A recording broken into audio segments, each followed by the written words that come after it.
mengucapkan terima kasih yang sebesar-besarnya kepada Bapak Ibu yang hari ini berkenan hadir, meluangkan waktu dan memberikan kesempatan kepada Ulun. Hari ini Ulun berbagi pemahaman positif sembari melakukan aksi nyata modul 1.4 tentang budaya positif untuk melengkapi tugas calon guru penggerak angkatan 10. Nah, kita next. Nah, Ulun ada game, sedikit game lawan Pian, berdua-berdua di sampingnya. Nah, itu pertama Pian coba salah satu orang mengepalkan tangan dengan kuat. Satu mengepalkan tangan dan satu yang lain mencoba untuk membuka. Nah, tugas kita, coba bayangkan bahwa kita menyimpan sesuatu yang sangat berharga di dalam tangan. Jadi yang mengepal tangan ini ada sesuatu yang berharga, entah itu impian, cita-cita, harta dan lain sebagainya, pokoknya yang menurut Pian berharga. Dan itu sangat penting bagi hidup Pian. Yang tugas sebelahnya rekannya mencoba dengan segala cara, kayak apa caranya membuka, hendak dipaksa, diikuti tapi jangan diikut lah. Pokoknya kayak apa caranya Pian berusaha untuk membuka.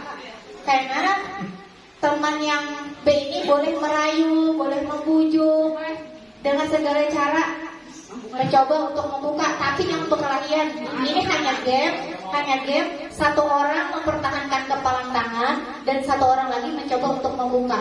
Nanti Ulun hitung sekitar 1 sampai 10 kita nanti 10 detik. Apabila dalam 10 detik itu tidak bisa, stop. Nah, nanti ada lagi refleksinya, oke? Kita mulai. Sudah sepakat siapa yang mengangkat tangan? Sudah? Sudah? Kayak ini, tegong kayak ini. Paham ya kawan-kawan? Coba hitungan ketiga lah. Ini ada sesuatu yang sangat berharga. Kawan membuka, kawan yang buka nih harus sekuat tenaga, harus dibuka pokoknya. Kayak apa berarti? Terserah pun hendak merayu, belai-belai kawannya kayak apa? Oh jangan. 15 detik aja lah, 10 detik kan satu mata. Hitungan ketiga, perannya masing-masing. Ada yang menggenggam, ada yang membuka. 1, 2, 3. Buka. Satunya coba dibuka. Buka. Ayo Bu. Tuh, sampai hitungan 15 sekarang. 2, 5, 10 aja lah. Nah, berapa? 7, 8, 9, 10.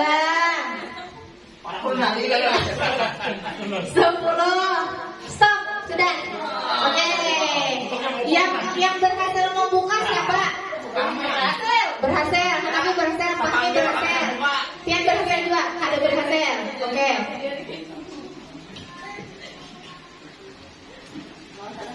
Nah, ini kan ada salah bujur. Boleh hendak bertakun. Yang kiranya yang tadi kada terbuka siapa? Bu Trisia. Kenapa jadi Pian tetap mempertahankan tangan itu ditutup? Kenapa? Sumber kekuatan yang kada boleh diambil oleh orang lain. Oke, tangan dulu. Habis itu tadi alasannya terbuka kenapa? Atau kasihan karena kawannya kasihan membuka pengalihan? Atau apa? Sakit tangan Pian. Oh ya, macam-macam apa? Itu kan tadi apa? Apa tadi? Ada dapat menyimpan rahasia. Oh, ada dapat menyimpan rahasia. Ada sangat kuat. Oke, tepuk tangan dulu kita. Nah, jadi yang membuka, yang berhasil membuka ataupun yang berhasil mempertahankan itu pasti punya alasan. Apalagi kita memiliki sesuatu yang berharga yang kada boleh diambil oleh orang lain. Nah, ini adalah permainan yang mana kita mengubah materi atau pemahaman kita sebelumnya. Dulu kita pernah belajar tentang stimulus respon, pernah kita belajar? Pernah. Dulu kita belajar apabila kita memberi respon seperti A, maka anak akan memberikan respon seperti A juga. Artinya respon itu kita tentukan lebih dahulu. Di sini kita belajar bahwa ternyata dalam hal ini kita memiliki kebutuhan yang berbeda.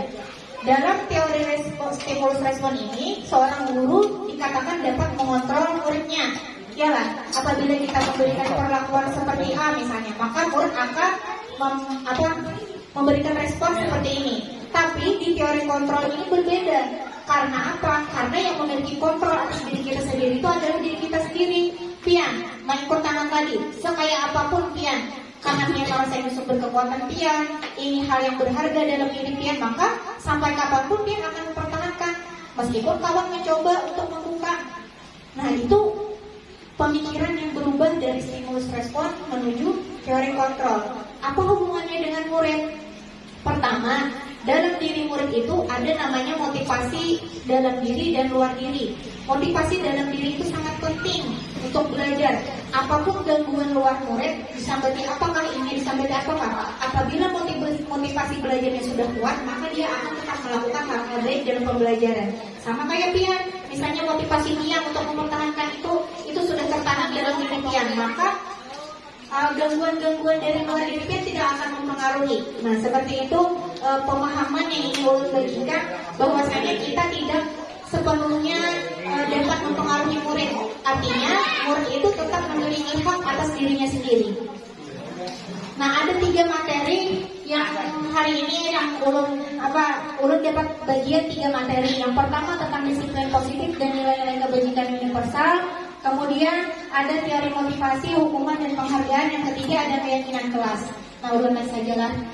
Disiplin positif itu adalah cara kita menerapkan kedisiplinan yang mengajarkan murid untuk bertanggung jawab. Berbeda dengan peraturan sekolah. Apa bedanya Bu? Peraturan sekolah itu kan biasanya lebih mengikat dan seluruhnya itu harus kayak gitu. Dan ini sebenarnya payungnya dari peraturan itu. Artinya dia ini punya kesadaran untuk mematuhi dari dalam diri kita. Amal peraturan sekolah itu misalnya harus memakai seragam sekolah yang terlihat secara fisik oleh mata. Sedangkan disiplin positif ini adalah yang tertanam dalam diri anak, bahwasanya dia punya kontrol dalam dirinya. Dia menyadari nilai-nilai baik. Oh ternyata aku sekolah memang harus pakai seragam dan lain sebagainya. Maka dia akan mematuhi aturan itu tanpa paksaan, tanpa takut hukuman. Nah itulah fungsi disiplin positif di sini untuk anak. Berdasarkan nilai-nilai kebajikan, ada banyak contoh nilai-nilai kebajikan yang kita pelajari. Yang pertama ada profil pelajar Pancasila, yaitu ada 6. Di sini bisa dilihat Bapak Ibu lah. Nanti ulun bagikan slide-nya. Kemudian ada lagi, ini mungkin ulun hanya juga membaca. Ada macam-macam sikap murid yang semuanya itu semua positif. Diantaranya tuh antusias, empati, toleransi, kreativitas dan lain sebagainya. Nah ini bisa dilihat banyak banget nilai-nilai positif yang ulun yakin sebenarnya dalam keseharian kita sudah mulai menerapkan. Tetapi karena kita tidak berdasarkan teori, maksudnya kita berdasarkan pengalaman aja. Jadi kita tuh sebisa kita. Nah dalam hal ini ulun ingin berbagi, ternyata memang ada teorinya bahwa seseorang itu melakukan sesuatu itu atas dasar motivasi intrinsik dirinya, dan guru itu tidak sepenuhnya dapat mengontrol sikap muridnya. Misalnya kita ingin murid itu memiliki belas kasih, kita beri stimulus, misalnya ada orang kesusahan di depannya, kita minta ingin menolong, kada mesti ini akan menolong, karena bisa jadi motivasi atau keinginan dia untuk menolong orang lain itu tidak ada. Jadi itu betapa pentingnya motivasi dalam dirinya itu, tentang kesadarannya itu punya disiplin positif dalam dirinya. Dia itu harus punya nilai-nilai kebaikan dalam diri. Artinya dia menyadari menolong orang bukan hanya sekadar menolong, tapi ada nilai-nilai kebajikan dalam diri murid. Nilai-nilai positif itulah yang coba kita tanamkan dalam diri murid. Jadi kita sebagai manajer, bukan sebagai sekehendak kayak dalam murid. Kemudian yang kedua, motivasi perilaku manusia. Dalam motivasi perilaku ini ada 3 alasan buat kita berperilaku. Yang pertama untuk menghindari ketidaknyamanan atau hukuman. Yang kedua mendapatkan imbalan. Dan yang ketiga untuk menjadi diri mereka sendiri. Dalam hal ini 3 alasan inilah yang mendasarinya termasuk kita. Misalnya ulun presentasi karena ulun melengkapi tugas. Ulun takut di pendidikan ulun nanti kada bernilai. Nah mungkin itu misalnya contohkan ke ulun. Kemudian untuk mendapatkan imbalan, ulun presentasi di sini supaya dapat pujian misalnya atau apa, tapi nauzubillah adalah. Habis itu yang ketiga yang paling baik dan yang paling diarahkan adalah kita dapat menghargai diri kita sendiri.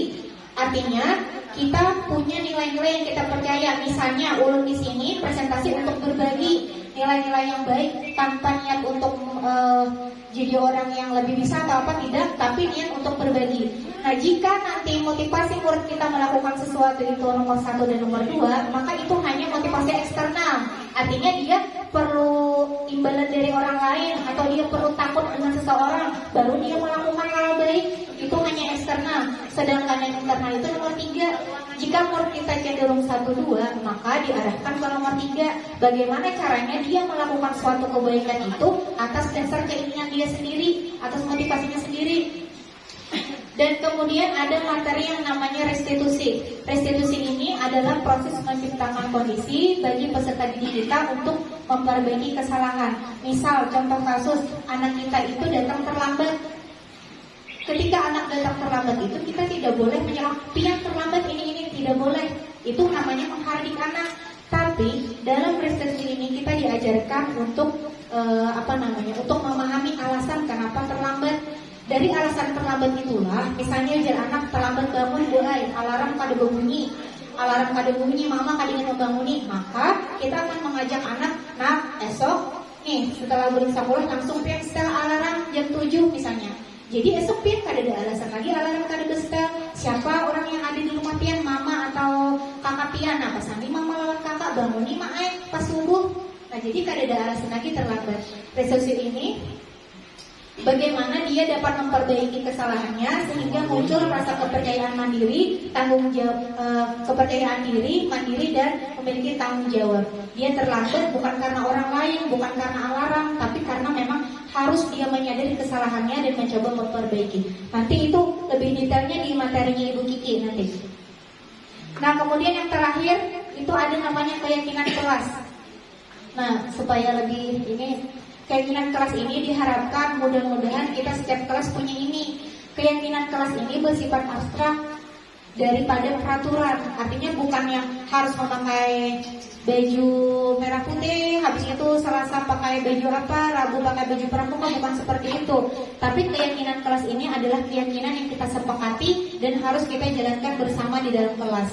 Nah, ulun di sini contohnya misalnya di kelas ulun kelas 3 C1 tunagrahita. Maka di kelas ini keyakinan yang harus kita yakini adalah yang pertama misalnya kita harus bersikap baik dan jujur, kemudian saling menghormati, saling mendengarkan, kita mengucapkan tolong, ada sebenarnya ketiga nih maaf dan terima kasih, kemudian kita belajar dan bermain dengan aman, kita gigih dan melakukan yang terbaik. Buat apa keyakinan kelas ini? Misalnya Bapak Ibu, kita di kelas itu ada anak yang bekelahi. Ini bila memungkinkan anaknya diberi pengertian lah. Bekelahi, kita tanya apa alasannya. Nanti ada tahapannya, mulai dari identitasnya, menstabilkan identitasnya, kemudian validasi tindakan yang salah, sampai penguatan keyakinan. Di penguatan keyakinan ini, misalnya kasusnya anak bekelahi, biar kenapa gerang bekelahi? Ini gue misalnya mengarah ke turun, jadi sarik dan lain sebagainya. Kita arahkan dalam permasalahan itu, ini kayak memandu kita menjadi guru bimbingan konseling sebenarnya untuk murid-murid kita. Ini terpakai juga karena memang kita sebagai guru kelas, kita juga berperan sebagai guru bimbingan konseling. Nah, kita kan punya sudah keyakinan kelas, kita punya kita di kelas apa gerak kita harus saling menghormati buai. Berarti pian berkelas itu boleh kada. Jadi hal-hal kesalahannya itu dibalikkan lagi ke keyakinan kelas yang kita sepakati. Jadi yang asalnya bekelahi, dia harus menyadari bekelahi kada boleh, dan keyakinan kelas kita memang harus saling menghormati dan menghargai sehingga anak menyadari kesalahannya kemudian dapat memperbaiki ke depannya. Jadi harapan ulun nanti kita di kelas-kelas maupun di sekolah kita punya keyakinan kelas atau keyakinan sekolah yang bisa kita sepakati dan kita jalankan. Ini lebih ke perilaku positif yang diterapkan sehingga menjadi kebiasaan yang baik. Nah, demikian yang dapat ulun sampaikan. Mungkin kita ada sesi diskusi Bapak Ibu. Ini hanya sekadar pemaparan singkat dari ulun. Selanjutnya dilanjutkan oleh rekan ulun Ibu Kiki. Terima kasih atas segala perhatiannya. Mohon maaf atas segala kekurangan. Wassalamualaikum warahmatullahi wabarakatuh. Waalaikumsalam.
keyakinan kelas. Namanya itu keyakinan kelas.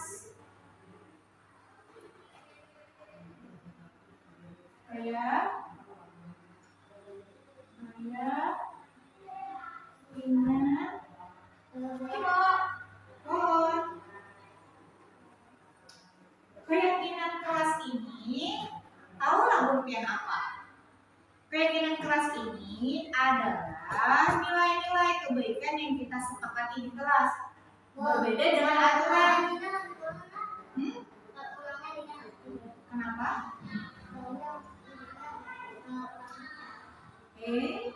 Kalau ulangan capek nanti turun kan. Oke, kita ulang. Hari ini kita belajar tentang keyakinan kelas. Keyakinan kelas ini adalah keyakinan yang harus kita yakini dan kita patuhi dan kita jalankan di dalam kelas kita. Dina, ini berbeda dengan peraturan. Kalau misalnya kita di sekolah punya peraturan ya lah. Misalnya kita datang ke sekolah memakai pakaian sekolah, ya lah. Hari Senin baju apa biasanya kita? Merah putih. Boleh kan hari Senin memakai baju hari Rabu? Ada boleh. Misalnya hari Selasa jam pelajaran olahraga kita memakai baju olahraga. Itu adalah peraturan. Ya kalau yang harus kita jalankan. Keyakinan kelas ini adalah peraturan juga sebenarnya di kelas kita, tapi bentuknya positif. Tidak boleh kata-kata yang tidak baik. Misalnya ujar ibu Dina buang sampah di tempatnya gitu. Ya kalau habis itu jangan membuang sampah sembarangan. Kada boleh ibu mengatakan jangan. Kada boleh. Tapi diganti buanglah sampah pada tempatnya. Hari ini keyakinan kelas ini adalah yang harus kita taati di kelas. Misalnya Dina lawan Usep ketika berhadir itu saling mendengarkan kada? Saling mendengarkan. Boleh lah ketika misalnya ibu menjelaskan pian bergaya? Boleh lah? Kada boleh. Berarti ketika ada ibu guru atau nanti Pak Basir mengajar agama atau nanti Ibu Dwi mengajar olahraga, ketika ibunya menjelaskan, pian mendengarkan. Berarti kita harus sepakat, misalnya kita harus saling menghargai dan saling menghormati. Pian suka lah Ustaz misalnya. Pas pian berpandir disalam oleh kawan berpandir, atau juga kayak itu. Pian baru tuntung berkisah tapi disalam oleh kawan, adalah suka lah. Ustaz? Ada? Sumpah Ustaz. Kada boleh kita ketika ada yang berpandir kita mendengarkan. Begitu pula sebaliknya, apabila pian yang memberikan pendapat itu dia. Ya, kalau misalnya itu contohkan, pertama tadi saling menghormati, habis itu saling mendengarkan. Apabila Dina ada pulpennya jatuh, mau minta tolong kepada temannya, bilang apa Dina biasanya? Ya, minta tolong dong, minta tolong Musen, tolong ambilkan. Misalnya Musen, kertasnya terkirap, bakasnya kipas angin, turun ke bawah, jadi Musen minta tolong ambilkan, maka diambillah. Apabila perlu bantuan, kita mengucap tolong. Kalau kita berbuat salah, kita bilang maaf. Kalau kita mau lewat, kita ucapkan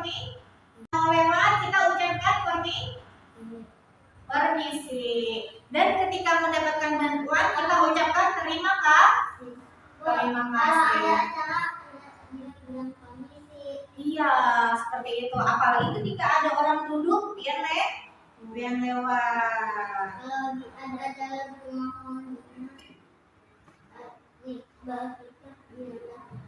Permisi, mau ambil kecap, misalnya mau makan, mau ambil cangkir, permisi ya Bu.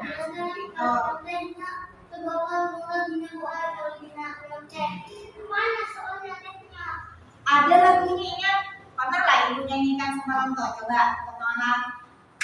Kalau buat salah bilang maaf.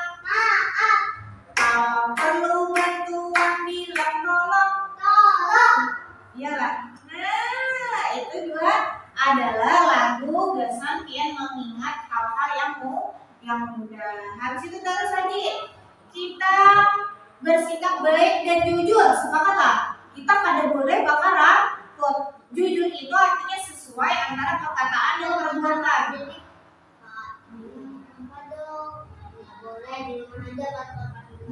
Misalnya, Bu, Dina mau ke WC, ya, tapi Dina sekalinya belanja, boleh nggak itu? Tidak, Bu, tidak boleh. Kalau memang Dina mau ke WC, maka perginya juga ke WC.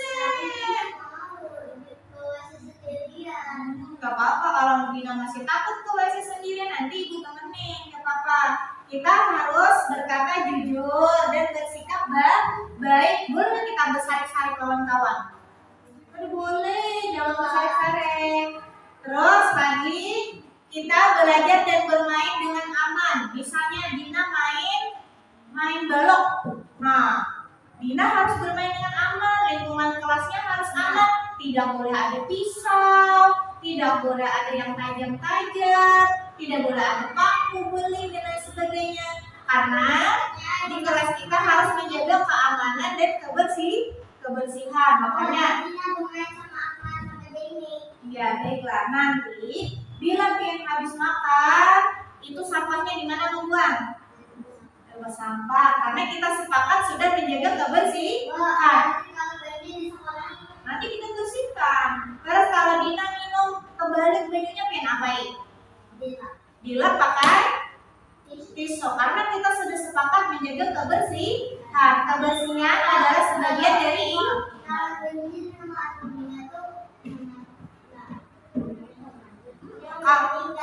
Innalillahi. Kalau misalnya kebanjiran rumahnya, setelah banjir pasti banyak lumpur tersisa.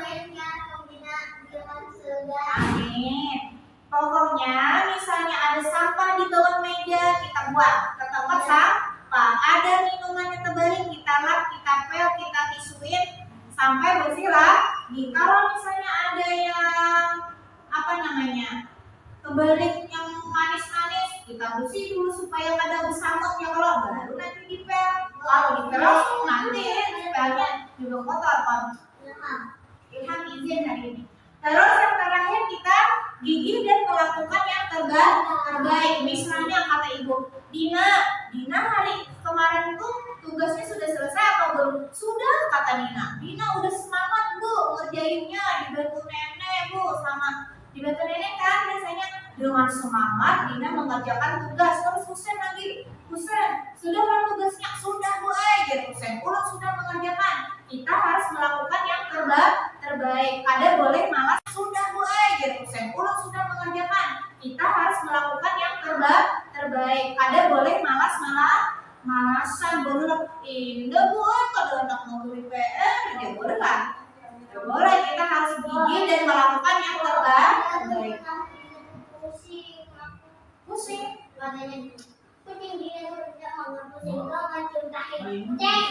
Iya, ada masuknya.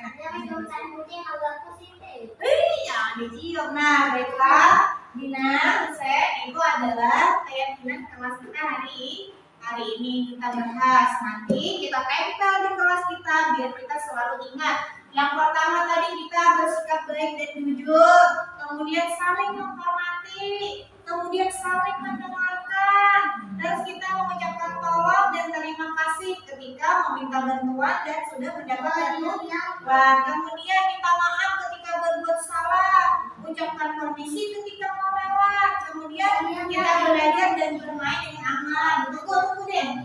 Iya, contoh seperti itu. Kemudian kita gigih dan melakukan yang terbaik. Terima kasih.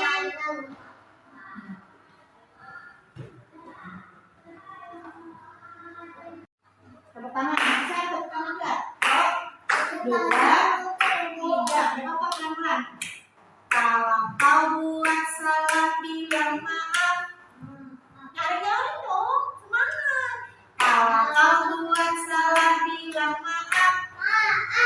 Kalau perlu berulang bilang tolong. Kalau dapat hadiah ucap terima kasih. Kalau kau mau lewat ucapkan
Lana, bisa kita bicara berdua?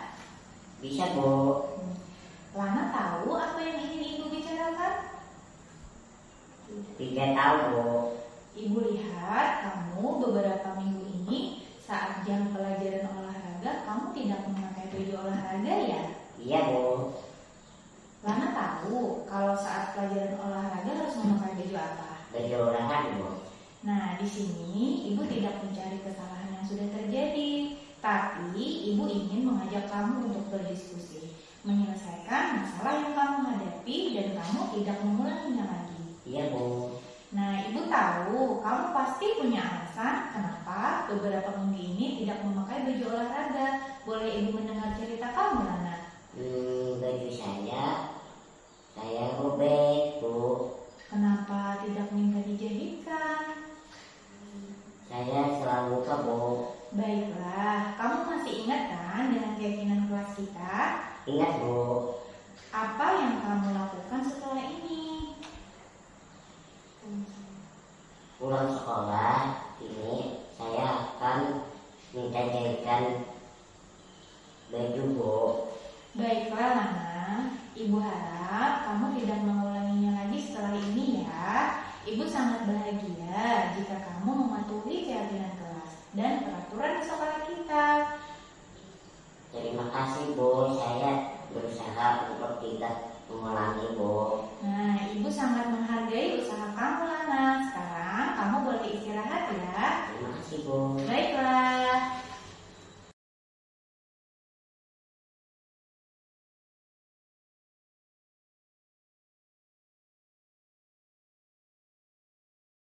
Lana, kamu tahu alasannya kenapa ibu panggil ke sini? Tahu, Bu. Saya hari ini terlambat datang ke sekolah. Nah, akhir-akhir ini ibu lihat kamu sering datang terlambat ke sekolah, tapi ibu tidak mau fokus dengan kesalahan kamu. Ibu hanya ingin tahu alasannya saja. Iya, Bu. Setiap orang pasti pernah melakukan kesalahan, dan kamu bukan satu-satunya orang yang pernah melakukan kesalahan ini. Kita bisa menyelesaikannya sama-sama. Iya, Bu. Kamu pasti punya alasan kan kenapa akhir-akhir ini kamu sering datang terlambat? Saya bangun kesiangan, Bu. Lupa setel alarm dan lupa membangunkan saya. Baiklah, memang berapa jarak rumah kamu ke sekolah? Tidak jauh bukan? Iya, Bu. Sekitar 50 meter. Nah, kira-kira apa solusinya agar kamu tidak datang terlambat lagi, Lana? Saya harus setel alarm. Betul. Saya, Bu. Kapan kamu mau melakukannya? Setelah pulang sekolah, Bu. Nah, bagus. Setelah pulang sekolah nanti, alarmnya langsung di-setel ya. Di rumah kamu ada siapa saja, Lana? Ada menanya saya, Bu.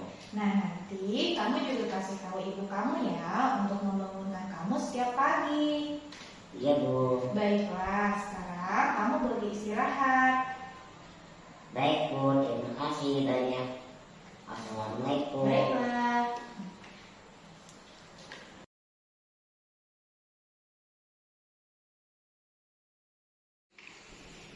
Assalamualaikum warahmatullahi wabarakatuh. Saya Maulana. Saya merasa senang karena saya diajarkan untuk bertanggung jawab dan memperbaiki kesalahan saya sendiri. Terima kasih. Wassalamualaikum warahmatullahi wabarakatuh.